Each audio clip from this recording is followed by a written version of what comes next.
Okay, welcome back to Math 130. We're going to be talking about multiplication and division of radicals. Simply put, if you take the nth root of a and multiply it by the nth root of b, you get the nth root of ab. Now this only happens if the index of each of these radicals is the same, and it remains the same when you multiply them. You have really seen this before. You have also seen this before. The nth root of a divided by the nth root of b equals the nth root of a over b if, and only if, b does not equal 0. There. Example 1. For instance, if we have the square root of 6 times the square root of 15, that will give us the square root of 90. We now have square root of 90, which is equal to the square root of 9 times 10, and the square root of 9 is a perfect square, so we can pull that 3 right out of there and get 3 square root of 10. Now, why was that possible? How did that turn out that way? It was possible because 6 is actually 2 times 3, and 15 is actually 3 times 5. So when you put them together under the radical, all those multiplied, there is your perfect square, the 9, that you then took the square root of. Don't tell your English professor I ended a sentence with a preposition. Okay, example 2. All right, what about this one? The square root of 10 times the cubed root of 20. Let's see, it kind of looks like if I broke this up similarly, I would have square root of 2 times 5, cubed root of 2 times 2 times 5. And I would have an interesting cube if I did that, but be careful. We have an index of 3 on our second radical. We have an understood index of 2 in our first radical. They are not the same. So you cannot combine these in any way. The indexes are not the same, and the radicands are not the same. You cannot do anything else with this one except for recopy it. That's it.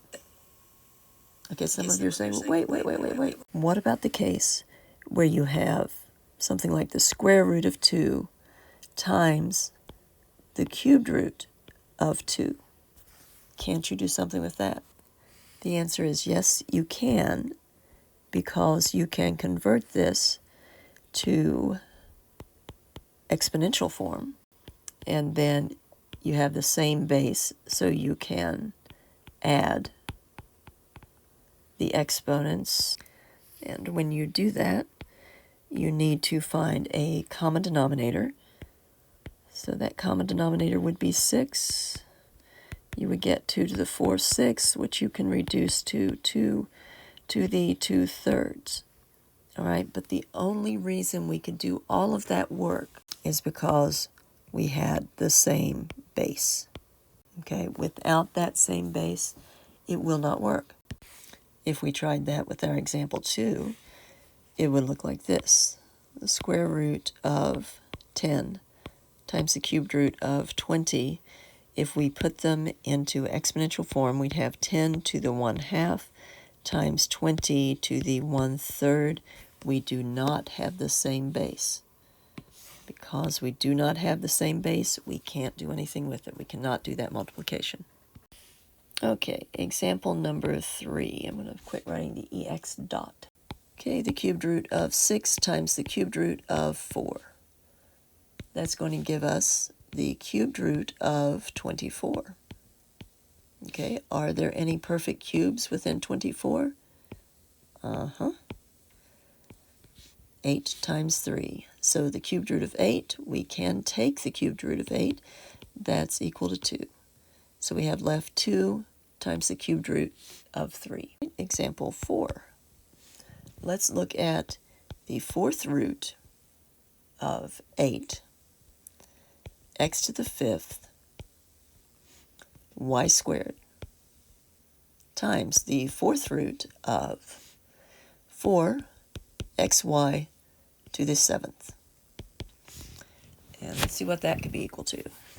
Right, we have the same index, so we can multiply. Notice to do any of these operations, you have to have something similar, either the index or the radicand.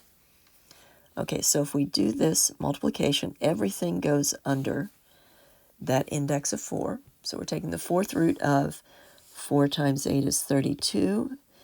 X to the 5th times x is x to the 6th. And y squared times y to the 7th is y to the 9th. What do we have here? Do we have any fourth roots underneath that radical?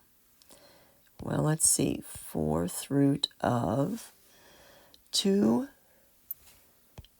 to the 4th is 16. And if you multiply that 16 by 2, you get your 32.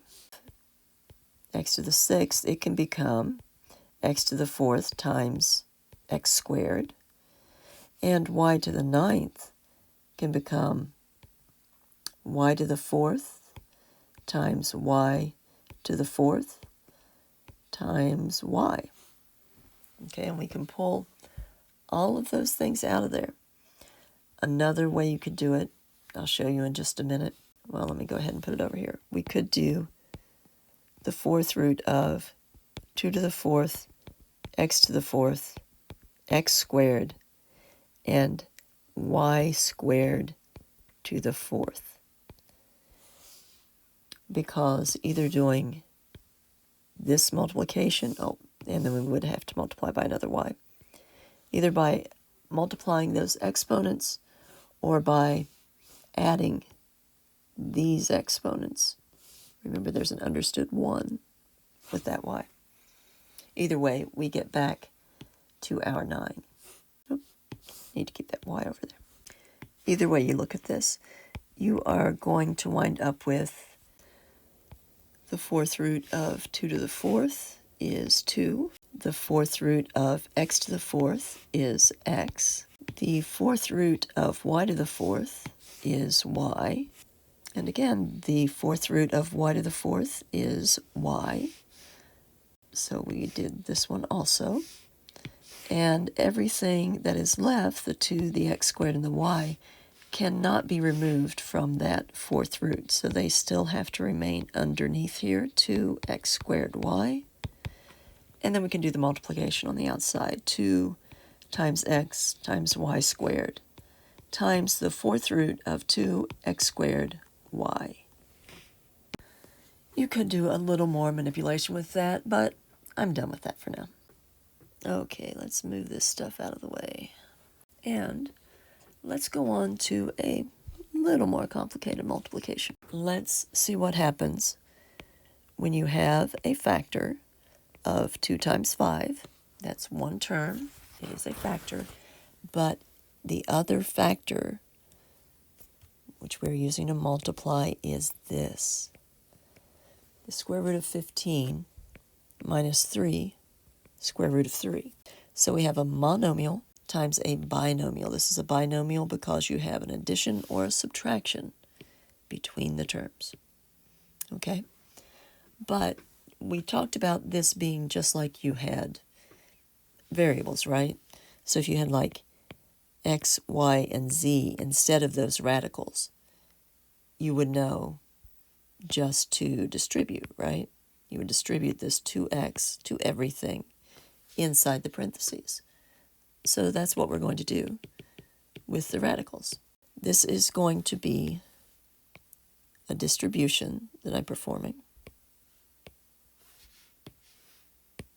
And it's going to be 2 square root of 5 times the square root of 15 minus 2 square root of 5, because there's the negative right in there, times 3 square root of 3.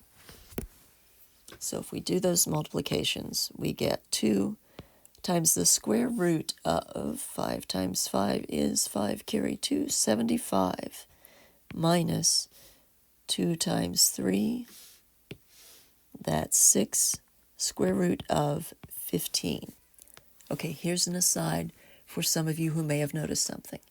Yes, you can find a common factor of the square root of 15 in those two terms, but if you divide it out, you're just really going back to the same situation we started with. You're factoring instead of multiplying. So this is the way I want you to approach this problem. We're trying to multiply, not find a common factor. We're trying to get to something that is a simpler form of that multiplication. So 2 times 75 is equal to, the square root of 25 times 3, right? That's what 75 is equal to. Minus 6 times, there are no perfect squares in 15. Okay, so we get 2 times 5 when we take the square root of 25 and pull it out. And so our final answer for this multiplication will be this. All right, we did monomials times monomials. We did a monomial times a binomial. Guess what comes next? Yep, it is a binomial times a binomial. And this is example 6. This previous one was example 5. Okay, example 6. 2 square root of 6 minus square root of 3